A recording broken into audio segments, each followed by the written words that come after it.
ఈ కార్యక్రమానికి వచ్చే ముందు నాకొక మిత్రుడు ఫోన్ చేయడం జరిగింది.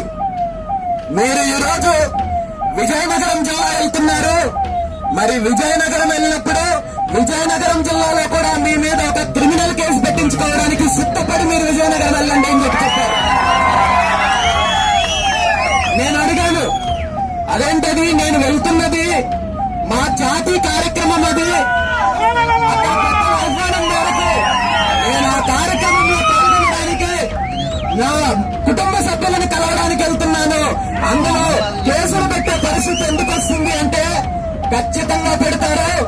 మీరక్కడ వనభోజన కార్యక్రమానికి వెళ్తున్నారు, మీరక్కడ భోజనం చేసేటప్పుడు మీ ఆట కింద 10 చీమలున్నాయి, వాటి మీద హత్యా ప్రయత్నం జరిగింది,